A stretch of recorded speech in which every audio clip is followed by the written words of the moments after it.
Hello hello hello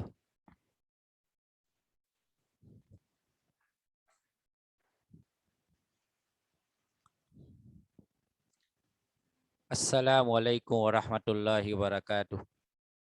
वाला विद्यार्थी मित्रों, આજે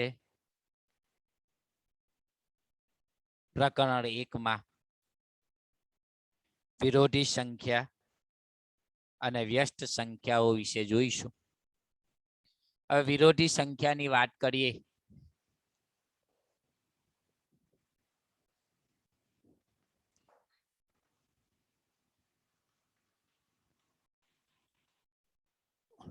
વિરોધી સંખ્યા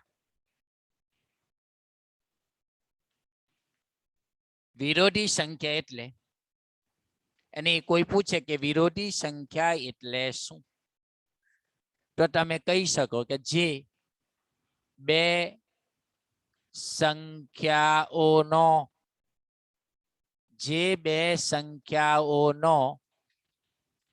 સરવાળો શૂન્ય થાય, જે બે સંખ્યાઓનો સરવાળો શૂન્ય થાય તો તે બે સંખ્યાઓ એકબીજાની વિરોધી કહેવાય. એકબીજાની વિરોધી કહેવાય. જે બે સંખ્યાઓનો સરવાળો શૂન્ય થાય તે બે સંખ્યાઓને એકબીજાની વિરોધી સંખ્યા કહેવાય. એક ઉદાહરણ આપું. ઉદાહરણ દાખલા તરીકે 5 વત્તા ઓછા 5 બરાબર 0. બે સંખ્યાનો જવાબ શૂન્ય આવે તો તે બે સંખ્યાઓ એકબીજાની વિરોધી સંખ્યા કહેવાય. દાખલા તરીકે કોઈ એવું પૂછે કે 5 નો વિરોધી કોણ, તો કે ઓછા 5.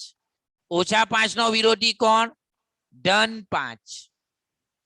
તો આ બંને સંખ્યા કેવી કહેવાય? 5 નો વિરોધી ઓછા 5 કહેવાય, ઓછા 5 નો વિરોધી 5 કહેવાય. તો બે સંખ્યાનો સરવાળો શૂન્ય થયો. જો આવું લખેલું હોય અને તમને કે આ કયો ગુણધર્મ દર્શાવે છે, તો તમે શું લખી શકો કે પરસ્પર વિરોધી સંખ્યાનું અસ્તિત્વ. લાસ્ટ પીરિયડમાં મેં સમજાવ્યું. આવું લખેલું હોય કોઈ પણ રકમ, દાખલા તરીકે 2/3 વત્તા ઓછા 2/3 બરાબર 0. અહીં સામે જગ્યા હોય કે કયો ગુણધર્મ દર્શાવે છે, તો આપણે જોવાનું કે બંને સંખ્યા વિરોધી છે એકબીજાની. તો શું લખાય? વિરોધી સંખ્યાનું અસ્તિત્વ. ખાલી તમે આટલો શબ્દ લખો સામે કે વિરોધી સંખ્યાનું અસ્તિત્વ તો પણ સાચું. બરાબર. હવે કોઈ પણ સંખ્યાનો વિરોધી પૂછાય તો માત્ર નિશાની બદલાય છે. શું બદલાય? નિશાની. ધન હોય તો ઋણ થાય, ઋણ હોય તો ધન થાય. એક એક્સરસાઇઝ સમજાવું કે અહીંયા સૂચના છે કે ભાઈ વિરોધી સંખ્યા લખો. એમાં પહેલી રકમ છે નંબર 7, બીજી રકમ -3, ત્રીજી રકમ છે 3/4, ચોથી રકમ છે -2/5. બરાબર.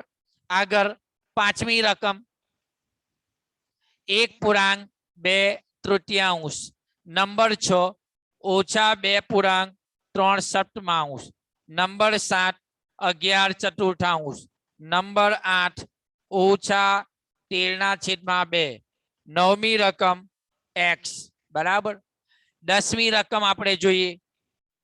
10મી રકમ છે y/2, 11મી રકમ 2.3 અને 12મી રકમ છે -0.3. આટલી સંખ્યાઓ છે. જો સમજો ઉપર સૂચના શું છે? વિરોધી સંખ્યા લખો. વિરોધી સંખ્યા લખવાનું જ્યારે પણ પૂછાય ખાલી જગ્યામાં તો યાદ એક જ વસ્તુ રાખવાનું કે ધન હોય તો ઋણ થાય, ઋણ હોય તો ધન થાય. આ 7 કોઈ નિશાની નથી, મતલબ 7 ધન સંખ્યા છે તો 7 નો વિરોધી શું લખાય? 7 નો વિરોધી લખાય -7. બરાબર. ચાલો બીજી રકમ શું છે? ઋણ 3. તો જવાબ શું આવે? 3. ઋણ છે એટલે ધન થઈ જાય. 3/4 નો વિરોધી -3/4. -2/5 નો વિરોધી 2/5. કેટલા? 2/5. આગળ 1.2/3 નો વિરોધી -1.2/3. છઠ્ઠામાં વિરોધી 2.63. અહીં ઓછા છે એટલે વત્તા. સાતમામાં 11/4 તો -11/4. આઠમામાં માઇનસ જવાબ છે તો એનો જવાબ લખાશે 13/2. x નો વિરોધી તો x નો વિરોધી -x. y/2 નો વિરોધી -y/2. 2.3 નો વિરોધી શું જવાબ આવે? -2.3. અને -0.3 નો વિરોધી જવાબ આવે +0.3.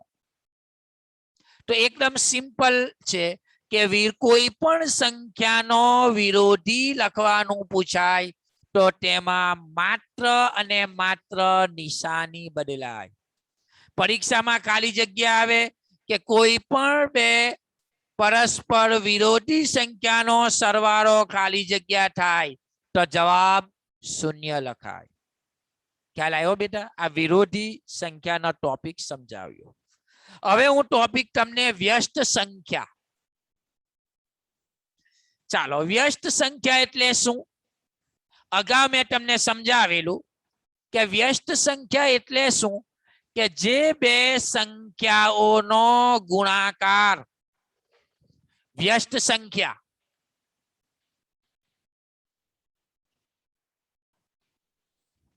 જે બે સંખ્યાઓનો ગુણાકાર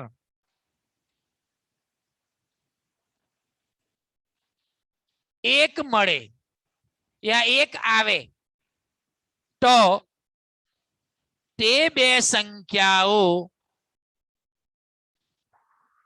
એકબીજાની વ્યસ્ત કહેવાય. એકબીજાની અથવા પરસ્પર વ્યસ્ત કહેવાય. વ્યસ્તની વ્યાખ્યા શું કે વિરોધીમાં સરવાળો શૂન્ય આવે તો વિરોધી કહેવાય અને જવાબ એક આવે, ગુણાકાર એક આવે તો તે બે સંખ્યાઓ એકબીજાની વ્યસ્ત સંખ્યા કહેવાય. શું કહેવાય? વ્યસ્ત. ઉદાહરણ આપું કે આવું લખેલું હોય કે 5 × 1/5 બરાબર 1 અને સામે ખાલી જગ્યા હોય કે કયો ગુણધર્મ દર્શાવે છે? ગઈકાલે સમજાયું તો શું લખાય કે બે સંખ્યાઓનો ગુણાકાર એક આવતો હોય, ગુણાકાર એક આવતો હોય તો શું લખાય કે પરસ્પર વ્યસ્ત સંખ્યાનું અસ્તિત્વ, અથવા ખાલી તમે લખો વ્યસ્ત સંખ્યાનું અસ્તિત્વ તો પણ ચાલે. બરાબર. ચાલો, તમને હું હવે વ્યસ્ત સંખ્યાની એક્સરસાઇઝ સમજાવું. વ્યસ્ત સંખ્યા લખો. સૂચના છે વ્યસ્ત સંખ્યા લખો.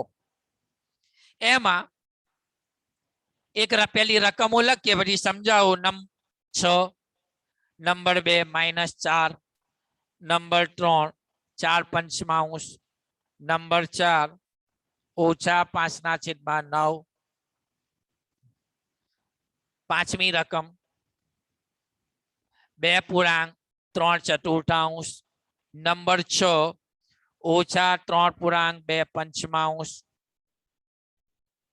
નંબર 7 9/13, નંબર 8 -15/4, નંબર 9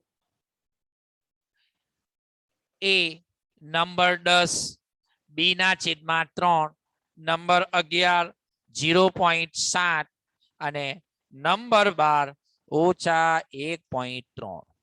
સમજો. ચાલો, સૂચના શું છે કે વ્યસ્ત સંખ્યા લખો. કઈ સંખ્યા લખવાની છે? વ્યસ્ત. ચાલો, હવે હમણાં મેં સમજાવ્યું કે વ્યસ્ત સંખ્યાનો ગુણાકાર 1 થાય. હવે કોઈ પણ સંખ્યાનો વ્યસ્ત પૂછાય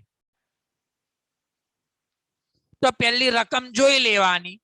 જો રકમ પૂર્ણાંક હોય, મતલબ જેમાં છેદ ન આવતો હોય, દાખલા કે 6 માં નીચે કઈ નથી તો 6 ના નીચે 1 લખાય, આપણી સંખ્યા થઈ. તમારી ભૂલ ન પડે એટલા માટે કહું છું કે રકમ છે 6 તો નીચે કોઈ નથી એટલે 1 લખી દેવાનું. હવે વ્યસ્તમાં શું કરવાનું? આપણી આસાની માટે રકમ પલટાઈ જાય. 6 ઉપર છે તો 6 નીચે આવે, 1 નીચે છે તો ઉપર આવે, તો 6 નો વ્યસ્ત 1/6 જવાબ. ચાલો, બીજી રકમ -4 છે, છેદમાં 1 લખી દો. જ્યાં છેદ ન હોય ત્યાં 1 લખી શકાય, તો આને પલટાઈ દો તો 1/-4. વ્યસ્તમાં નિશાની બદલાતી નથી, વિરોધીમાં નિશાની બદલાય છે, વ્યસ્તમાં નિશાની બદલાશે નહીં. આ ખાસ વાત યાદ રાખજો. ચાલો, રકમ કઈ છે? 4/5. આ રકમ તો અપૂર્ણાંક છે જ, તો ખાલી પલટાઈ દેવાની, 5/4 જવાબ આવે. ચાલો, ચોથી રકમ છે -5/9. જવાબ 9/5 માઇનસ તો લે જ, ખાલી રકમ અંશ છેદમાં જાય, છેદ અંશમાં આવે, નિશાની ત્યાંની ત્યાં જ રહે. ચાલો, એ જ રીતે નંબર 7 જવાબ આવે 13/9. નંબર 8 4/15 માઇનસ છે તો -4/15. બરાબર. ચાલો, A/, કોઈ નથી એટલે 1, એનો વ્યસ્ત શું લખાય? 1/A જવાબ આવે. ચાલો, B/3, એનો વ્યસ્ત 3/B. ચાલો, હવે આ જે બાકી રાખ્યા મેં કયા? 5મો નંબર, 5, 6, 11 અને 12. હવે સમજજો.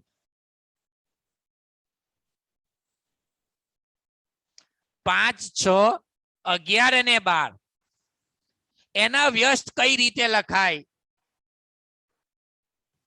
એક 11મી બાકી રાખી 0.7 અને 12મી બાકી રાખેલી છે -1.2. હવે સમજો, એ 4 રકમનું સમજાવું કે એમાં વ્યસ્ત કઈ રીતે લખાય.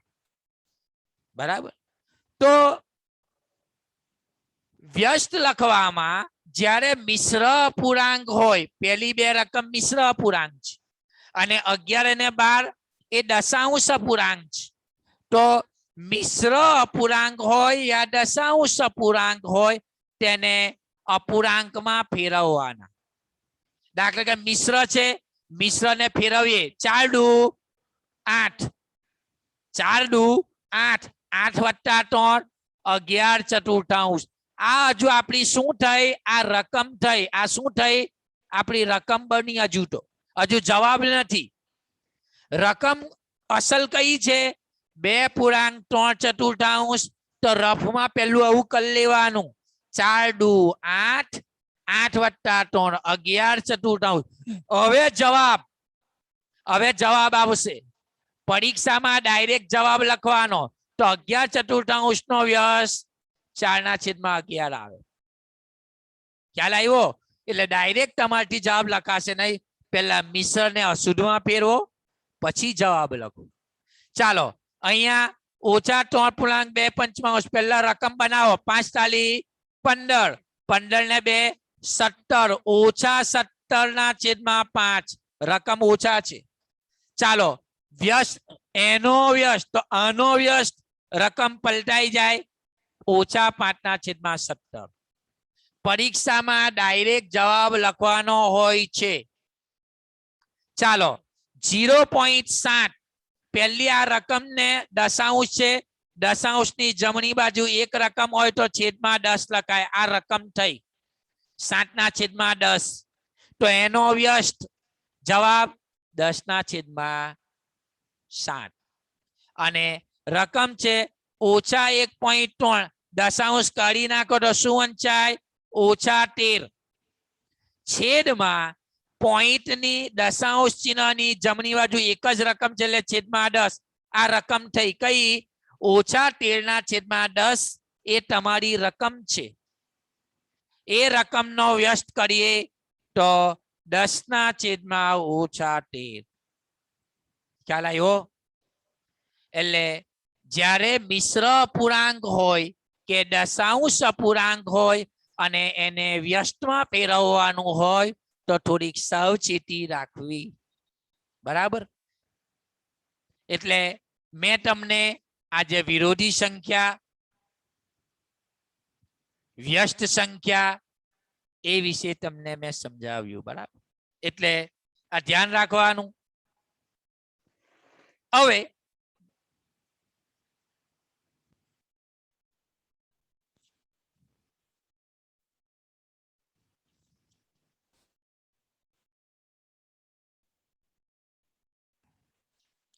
આવતીકાલે ઇન્શાલ્લાહ વિભાજનના ગુણધર્મનો ઉપયોગ કરી સાદુરૂપ આપો એના દાખલા સમજાવીશું. બરાબર? એટલે આજનો પીરિયડ અહીંયા આપણે સ્ટોપ કરીએ છીએ. આ રિવિઝનમાં ત્રીજો પીરિયડ થયો પહેલા ચેપ્ટરનો. તમે જો ફરી પણ જ્યાં 3 પીરિયડ લીધા ધ્યાન આપશો તો ઇન્શાલ્લાહ આવડી જશે. અથવા યુટ્યુબ પરથી વિડીયો તમે ફરી શાંતિથી જોશો તો પણ તમને ખ્યાલ આવશે. બરાબર?